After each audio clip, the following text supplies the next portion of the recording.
Are you ready? So, I'm sitting here sipping my coffee, mulling over the differences between Call of Duty Vanguard on my PlayStation 4 and on my Xbox Series S. Now, this just isn't an exercise in making a video for YouTube. It's also a real conundrum that I've got between buying Vanguard on last-gen PlayStation or on next-gen Xbox Series S. Also, while you're watching the gameplay in the background that's flicking between Xbox Series S gameplay and PlayStation 4 gameplay, please take it with a pinch of salt, because the big problem when trying to capture gameplay and trying to compare them is that the PlayStation 4 isn't that brilliant at capturing high-quality video. I think it only captures it maybe at 30 frames a second, whereas the Xbox Series S can capture it at 1080p, 60 frames a second. So you just kind of get an impression. The PlayStation footage looks worse than it actually is. However, there is definitely a difference between the two. I think more so than in last year's Call of Duty, Black Ops Cold War, which was the first true Call of Duty that we had that had a different next-gen and last-gen version. You can really tell the difference in this one. And I think one of the main reasons for that are the maps and the particle effects that happen. So the maps in Call of Duty Vanguard, there's a lot more going on in them. There's a lot more clutter around. There's a lot more things to make them, I guess, look immersive and look realistic and get in the way. And also there's a lot more explosions going off, dust flying around, particles flying around. And the way that Call of Duty is designed to work is it's always designed to push out at least 60 frames a second. Now, in theory, I think on the Xbox Series S we can go up to 144 if you've got the right monitor. But the way that they do it on PlayStation 4s and Xbox Ones and even Xbox 360s and PS3s back in the day was that their priority was 60 frames a second, and they would sacrifice resolution to reach that. So they use adaptive resolution. So as you're playing, if you go into a more complicated area or more explosions are going on, instead of playing at 1080p, the game would drop down to 900 or 720, so that you're getting worse resolution, but you're getting that frame rate. So you're getting that smooth gameplay that you need from first-person and third-person shooters. Often, sometimes these resolution changes would be done around the outside of the screen as well, and the center would stay, crisp. But that's how they did it. So more than any other COD so far, is what you're seeing is when you play the next-gen version, in this case the Series S, is you're seeing much more steady frame rate at full, in this case 1080p. Now, for the beta, Vanguard definitely wasn't perfect. In fact, when I go back and, as part of making the videos, I do go back and play Call of Duty Black Ops Cold War. That is smoother. Cold War is bangs along at 1080p, 60 frames a second on my Series S. Almost all the time, I very, very rarely see any frame drops or any hitches or any slowing down. It is smooth as silk. It is buttery smooth. And Vanguard on the Xbox Series S definitely wasn't like that quite a lot of the time when there was lots and lots of things going on, especially when you're playing on like the hotel map or on the Eagle's Nest map, where you're inside and there's grenades going off, there's fire going off, there's smoke everywhere, there's machine guns going off, there's flashes, all this sort of stuff going on.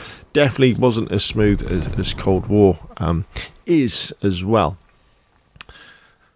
So we move back to that conundrum. What do you buy it on? If you've got a choice, obviously if you haven't got a choice, you're going to buy it on the platform that you've got, and you're probably going to get the cross-gen version if you're thinking about upgrading on that platform.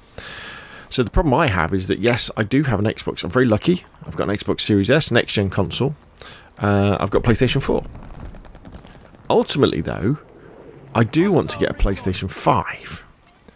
And the big problem with the Xbox Series S, even though it is an absolutely amazing little console where you can get next-gen console performance for 250 quid, only like 100 quid more than an Xbox One S or a PlayStation 4.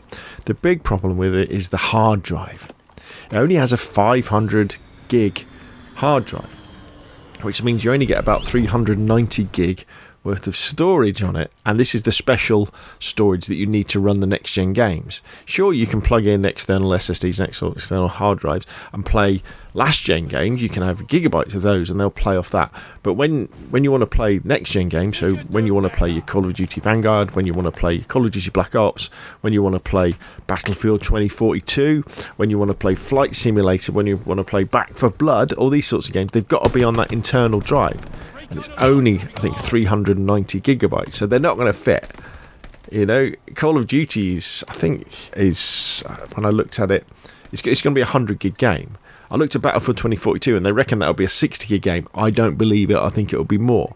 Flight Simulator is over 100 gigs worth of game. And Warzone, if Warzone becomes a next gen version of Warzone, which needs to run off these super hard drives, that's going to be 100. That's going to be 100 gig, you know, so we're going well above what the Series S can hold. Now, this will be a problem for all of the next-gen consoles because they've all got fairly small hard drives. They're all less than a terabyte. And more importantly, the cost of upgrading those hard drives is horrendously expensive. So you're looking for... next gen expansion is about £200 for a terabyte, and that's common across the PlayStation 5 and the Xbox Series S and the Series X. You know, if you want to buy the expansion for the Series S or Series X, you've got to spend £200, and it's really good. It's a terabyte. You just plug it in and it works. That's £200. Now that's more than halfway to the cost of a PlayStation 5 digital edition that's got a terabyte hard drive in it anyway.